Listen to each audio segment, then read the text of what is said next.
নমস্কার, আমি অভিজিৎ। তো যেটা বলবো সেটা হচ্ছে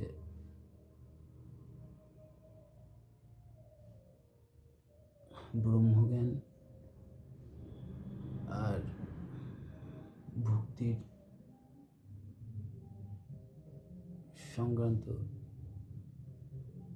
জ্ঞান, এই দুটোর বিষয়ে বলবো একটু।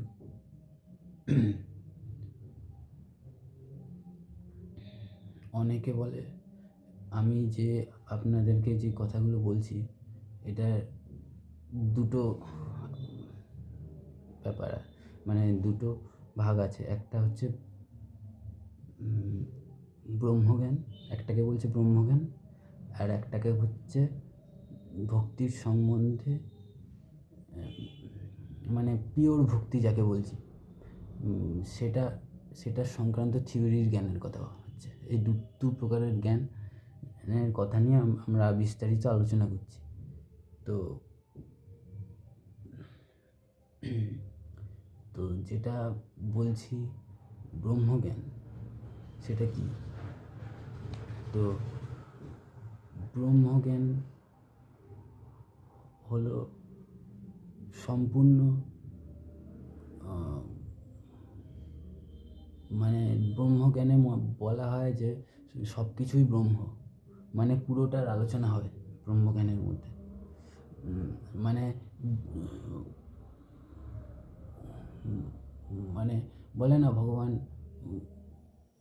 অদ্বয়ম, মানে অদ্বিতীয়, মানে আর কিছু নেই, এক।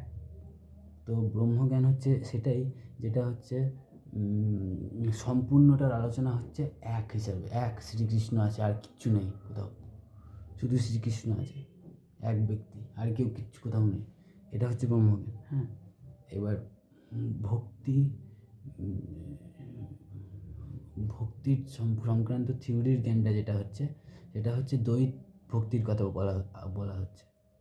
তো সেটাতে কি হয়, সেটাতে হচ্ছে ভক্তও থাকে আর ভগবানও থাকে, মানে দুই ধরা হচ্ছে, এক ধরা হচ্ছে না। তখন তখন মানে আপনি আপনি আমি বা যেই হোক, আপনি ভক্ত আর ভগবান আলাদা, দুই হয়ে যাচ্ছে। কিন্তু ব্রহ্মজ্ঞানে সেটা না, ব্রহ্মজ্ঞান হচ্ছে এক, সব কিছুই এক। তাই তাই আপনি হয়তো ভাববেন যে আমি কিছু কিছু জায়গায় কথা বলছি, এক এক সময় বলছি আমি যে যে তুই এই কীরকম কথা বলছিস, মানে একবার দেখবেন আমি বলবো একটা জিনিসকে, বলবো খারাপ জিনিসটাকে আমি বলবো এটা ভালো, আবার ভালো জিনিসটাকে আমি বলবো সেটা খারাপ, আবার কখনো বলবো দেখবেন যে দুটোই ভালো। তো এইগুলো তো কন্ট্রাডিক্টরি হয়ে যাচ্ছে, মানে একে বিপরীত কথা হয়ে যাচ্ছে। তো ব্রহ্মজ্ঞান জিনিসটাই এরকম, সম্পূর্ণটা হচ্ছে এক। এবার এটাকে এটাকে জানার জন্যে বেদ বেদ বলছে যে ব্রহ্মজ্ঞানের অধিকারীকে, অধিকারী না হচ্ছে এটার কি বলবো, দুটো দুটো অধিকারীর কথা বলেছে।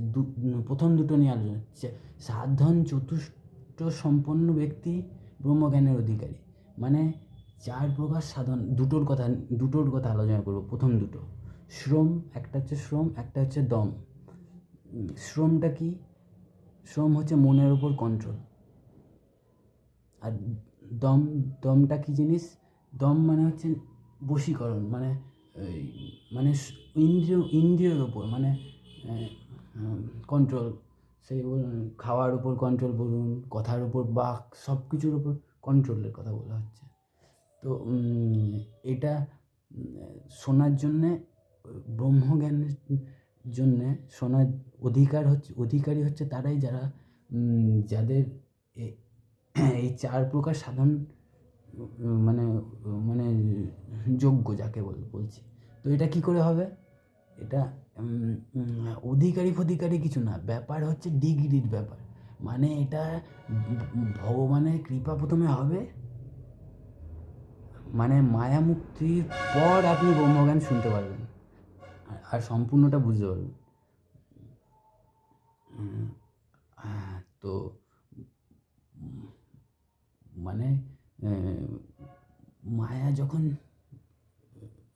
চলে যাবে তখন এইসবগুলো যে আলোচনা মানে এগুলো তখনই কাজে লাগবে যখন মায়া নিবৃত্তি আপনার হবে, মানে ভগবানের কৃপা হবে, তারপর ব্রহ্মজ্ঞান শুরু হবে তারপর থেকে তখন আপনি সম্পূর্ণটা ব্যাপারটা বুঝতে পারবেন। এবার যেটা দ্বিতীয় আমি থিওরির কথা বললাম, যেটা ভক্ত আর ভগবানের, এটাই হচ্ছে আসল, এটা কিন্তু আসল ভক্তি। প্রথমে বলেছিলাম ভক্তি প্রথমে থাকবে, শেষেও ভক্তি থাকবে। ভক্তি থেকে কোনো দিনই মানে ভগবানের সাথে আমাদের কী সম্পর্ক, ভক্তের সম্পর্ক। তো যাই হোক, তো এই দুটো বিষয়ই আমি আলোচনা করি বিস্তারিত। তো এবার পরের ভিডিওতে আমি বলবো যে যে মনের মানে মন শুদ্ধি কীভাবে করবেন। তাই এইটুকু আজকে এখানে পর্যন্তই রাখলাম, আবার পরে আলোচনা করব। ধন্যবাদ।